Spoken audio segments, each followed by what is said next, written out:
Good evening. Welcome to Bedtime Stories, episode 2 of season 4, where we get into Caught Up Loving the Trill 1 3. 3. Okay? I'll be doing a review of the second chapter tonight. Hello. Okay. Now, normally we have a bedtime story, but I didn't have that much, so I went ahead and just concocted it, and I really want to get into chapter 2. Now, before we get really into it, we have my I Am Worth It t-shirts that are available on my according to Akara at .springs.com. You can pick one up there. It is in cursive. This is the old model, but the new one has it in cursive, prettier in a nice type. I like it a lot. You can also get this tumbler here that I have full of water. Thank you. Thank you, Melissa Photo, where you have my logo on the front and where you can follow me on the back. I also have other t-shirts that you could get there, tumblers, coffee mugs, masks, things of that sort with the according or with I'm worth it. God is all I need. God plus zero is all I need. And yes, he will do it. T-shirts as well. That's located there on the Springs account. Also, don't forget pick up this book according not according to a car. Caught Up Loving a Trill One. Caught Up Loving a Trill One. You can get on the MichelleElaineBooks.com. Get it, catch up to me, and don't forget to follow me on all platforms. But let's get into it. Okay, let me take a sip of my drink. Okay, so chapter 2 starts off with us back from the last book called Loving the Trill One 2, where we last saw Toy. She was having dinner at her parents' house to meet her sister Katrina's boyfriend. And come to find out, we find out that her boyfriend he works for the DEA, and he just got assigned to watch Mr. McKenzie, aka Mac. Okay, so we kind of you gather how his name ended up being Mac because it's Mac McKenzie Mac short short for McKenzie. Well, that's his last name. So excuse me, I had something still left up in the of my, up here. You did like that, you sucked it. Oh, it was still there, and I ain't want to chew on it anymore. You know what I'm saying? So we're at the dinner table. Um, Paula, Toy's mom, has left out to go and cut the pie and make it present. I mean, to serve the pie, the dessert after dinner. Katrina, Toy's sister, went to find the yearbook to kind of jog Toy's memory of who this guy is. Now, once she arrived, she also during dinner, if you go back to loving Caught Up Loving the Trail 1 2, at dinner, her boyfriend, what is her boyfriend's name, by the way? Corey was kind of looking at her like constantly. She caught him looking at her. Pause. Let me tell you something. How about I had an admirer at my job last week, and I don't know. Maybe he tends to be in his own world. Sweet young guy, young man. It's like, ooh.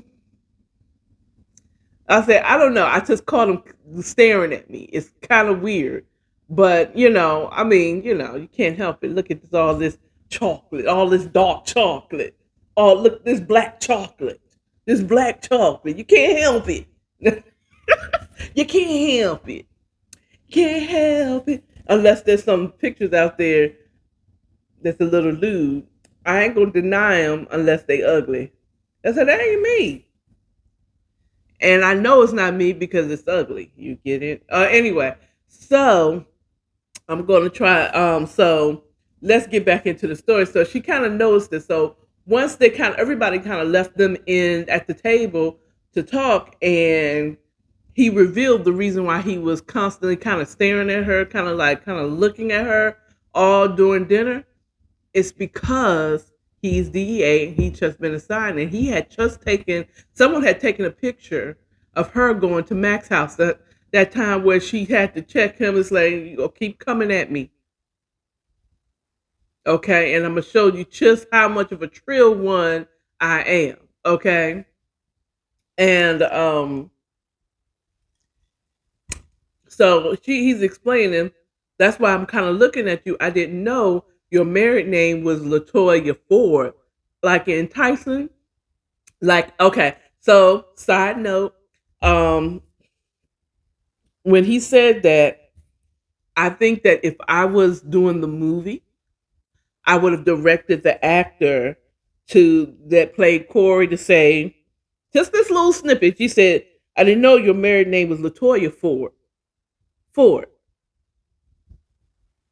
as in Tyson Ford. In the book, it just says as in Tyson, right? You know, I would have had him emphasize Tyson Ford. Because I know that's the way I saw it in my mind. That's how I read it. Like in Tyson Ford, you know. And Corey goes on to show her the picture. And this is where we left off in the last book with her looking at this picture and then giving it back to him. Like, what does that have to do with me? You know, well, kind of like giving him no signs that she's concerned about him having this picture because she's very much involved. So he started asking her questions, you know, and they kind of had to go back and forth. But she, as stoic as she is, Toy is the trill one. I don't care what nobody tell you. Toy is the motherfucking woman up in this show. She's the trill one, yo. And these all these other dudes is caught up loving her. Okay, Scar loves her. Saint loves her. Tyson loves her. Her best friend loves her. Her parents love her. Children love her. They all caught up loving this trill one. Okay. I remember when I was interviewing the author, and someone who I'm assuming that followed her said, you know, Saint is the trill one. He is. Mm. I'm gonna tell you something. A lightweight. I think I like Saint. Like I like Saint. I like Saint. And in my mind, I'd be toy. I'd be toy. You know what I'm saying? In my mind, I'm toy. But you know what?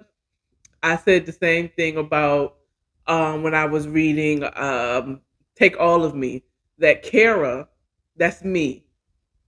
Like I could relate a lot to her um, and some of the experiences she had in her life. I just want to be Toy because she gets to have sex with Saint. Fine ass. Okay. I just feel like he's like this super fine, fine man. I don't know.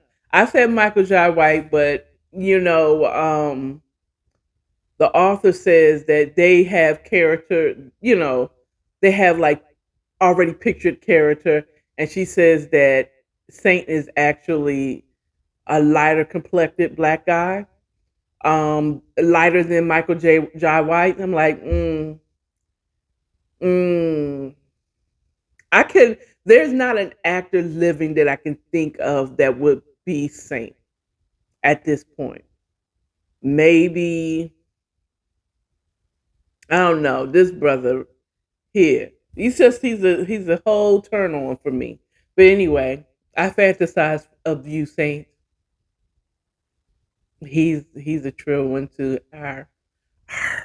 Anyway, let this cougar come and grab you up. Yeah. Let me stop.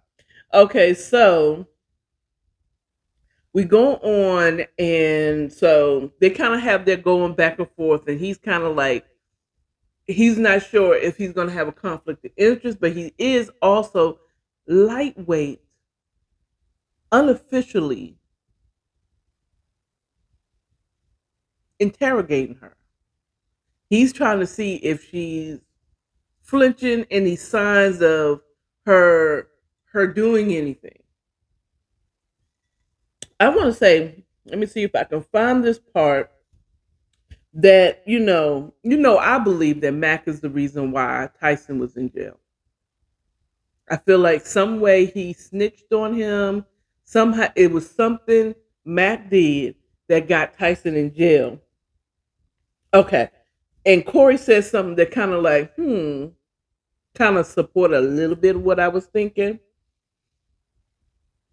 He says here on page 10, second, second paragraph, we have strong suspicion that Tyson's operation continued to function while he was behind bars. From intel stemming from our earlier investigation, we assumed that Mr. McKenzie was leading the charge. He stated, which makes me to be a little surprised to see that my girlfriend's sister was making light a late night visit to his place. I'm hoping I didn't stumble into a conflict of interest. Okay. I think I read that incorrectly earlier because it says, he said, it was this that he said. We have strong suspicion that Tyson's operation. Oh, no, no, no. That was not it.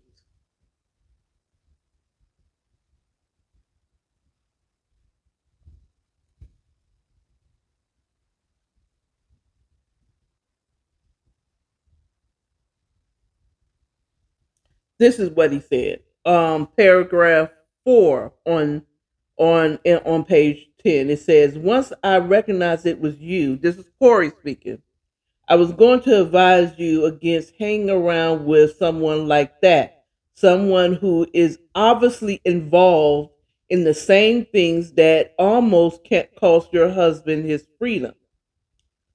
As you as you said, you've known Matt for years. You have to know your how dangerous he and his associates are. To be honest, I didn't think much of you visiting him at first. Okay, so again, I did read it incorrectly because I said once I recognized it was you, I was going to advise you not to hang out. And I was thinking that he was saying someone who is obviously involved in the same things that almost cost her husband his freedom. Okay. I was thinking that he was saying he was the reason why Tyson almost, was in jail. It cost Tyson his freedom. But I read it wrong. I still think Mac has something to do with it. Anyway, so moving on. So they kind of have this banter going back and forth. She was very stoic. Chloe was very stoic. Didn't give him any signs to be concerned about. But at the same time, he's like, after what I just read, I didn't think I need to tell you at first, but now I know that you've known him for years, then you already kind of know what type of person he's associated with. So you kind of already know. He started questioning. I'm hoping I didn't stumble into, like he said, into a conflict of interest because he goes on to say, a lot of times, most times the DEA, the government does not think that the wife knows as much as she really does, know a whole lot and has a lot more to do with the business of this drug lord because they don't keep their wives completely in the dark. Okay. But I don't think that's true. I think they know. It's just not worth going because she, as his wife, she has a right to not incriminate her husband. So asking her questions ain't gonna do nothing.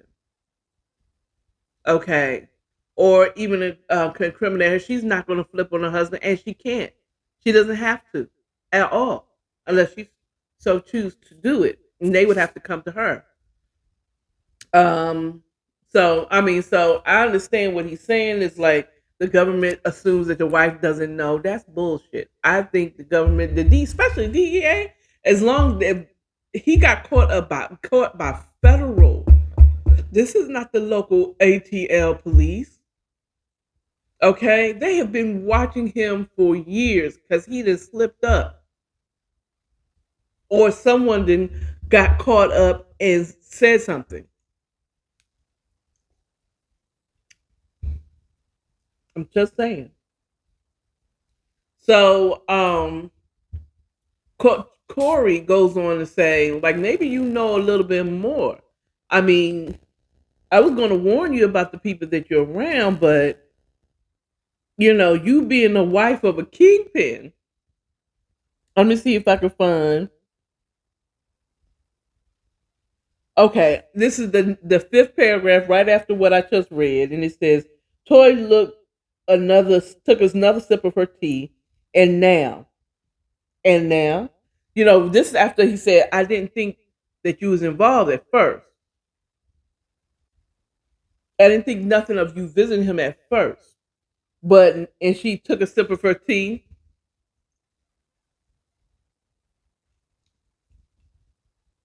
and now, well, now I'm wondering if there's something that I don't know." If there was something that we overlooked in our initial investigation, he answered. I mean, it wouldn't be the first time the wife of a kingpin had more knowledge than she let on, more information than authorities originally assumed. Okay, so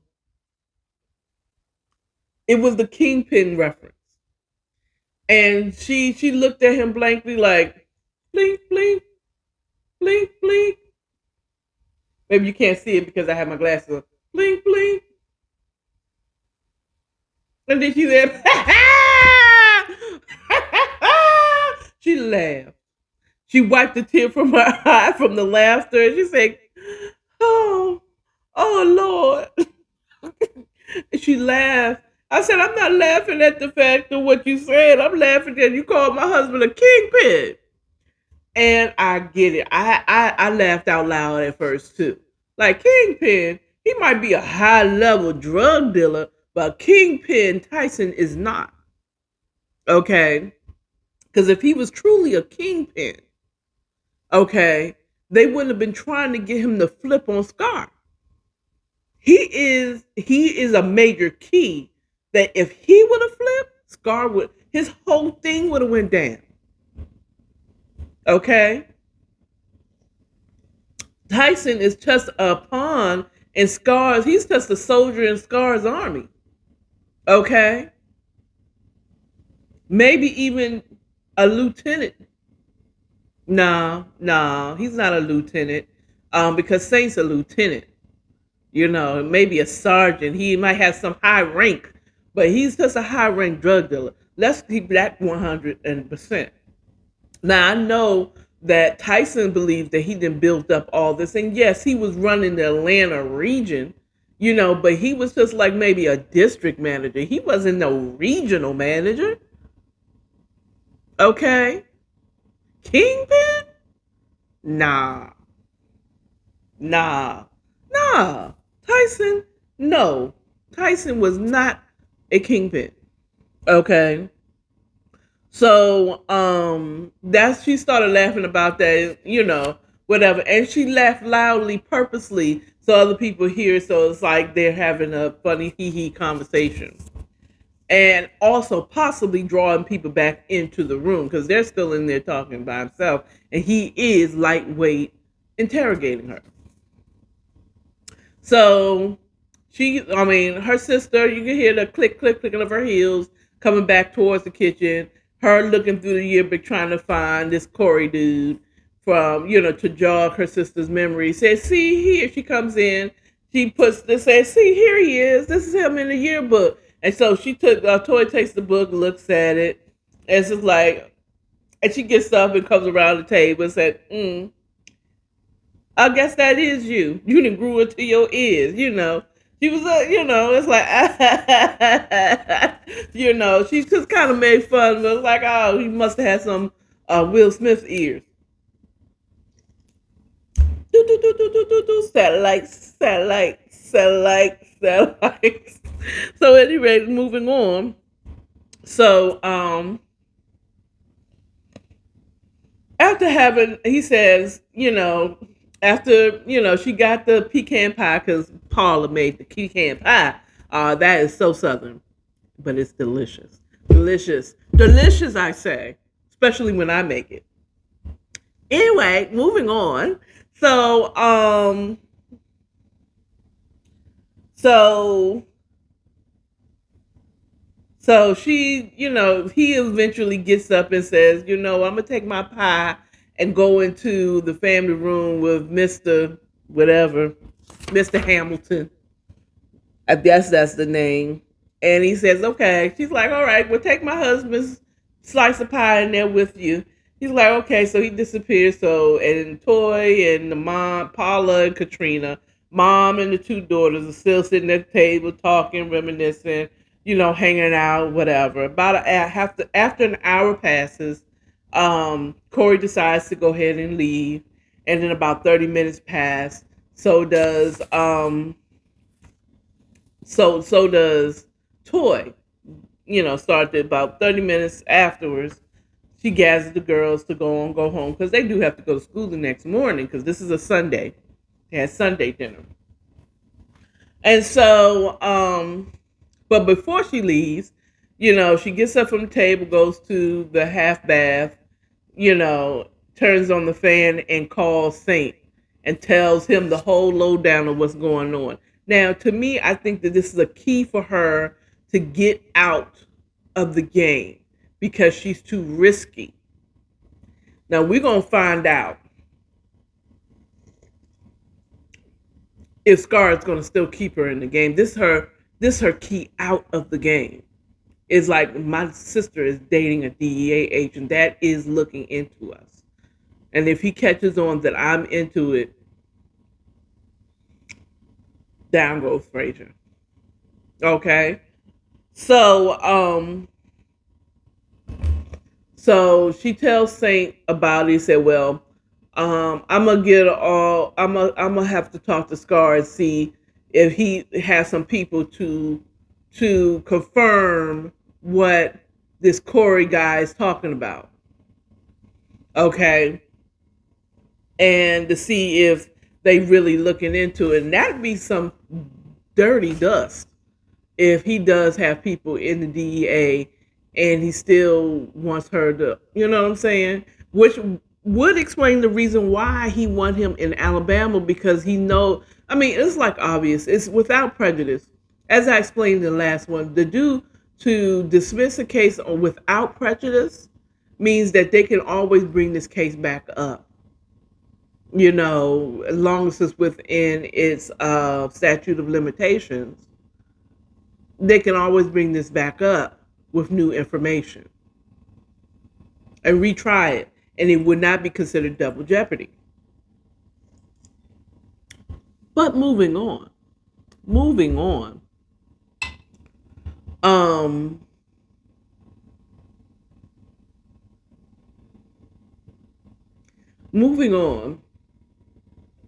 So he's like, okay, let me find out to collaborate to see if this is really true. Like they are looking into Mac. Which also explains why Scar needs him gone. Because if he's dead, well, see, now that might not be a good thing. If they kill him, then they're going to look into who killed him. And if Tyson is found killing him,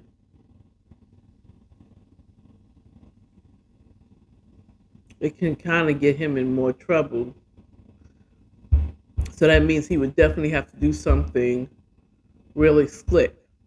But at this point, we don't know if he's even going to go through with it or if he's going to hang out with Pablo for a little bit and go to the Pablo side. I'm getting ahead of myself. So, but he was like, okay, well, listen, let me go ahead and let you go. He said, she's girl. She says the same. Are you trying to rush me off the phone? Oh no, I'm just having my sister on the other line. It's like, oh, she was like, oh, okay. Is everything okay? He was like, yeah, daddy. She have baby daddy issues. Oh, okay. Well, I hope everything's okay. It said it will be, even if that takes me taking a quick flight home to make sure everything's all right. Now she's suspicious of the fact that his sister was. He's like, why didn't they call the other brother? She's starting to get suspicious on the reason why his sisters lean on him so much. Okay, it's like you have other people to talk to, and you got to know what type of business your brother's in. He don't got time to be flying there to handle your baby daddy issues. Why aren't they more independent? Why aren't they depending on one another who is there? You know what I'm saying? Why are you calling your brother that's all the way in Atlanta to handle something? Why aren't you talking to someone who is there? And now I first was like, well, I mean, because that's the older brother. That he's the oldest. He's the one who took care of them when their parents died. So, I mean, it's the equivalent of me calling my pops. And even though he doesn't live here, I'm calling my pops. You know what I'm saying? But I do understand it. And that just clicked to me as I was saying it. She's wondering, like, why? Why, though?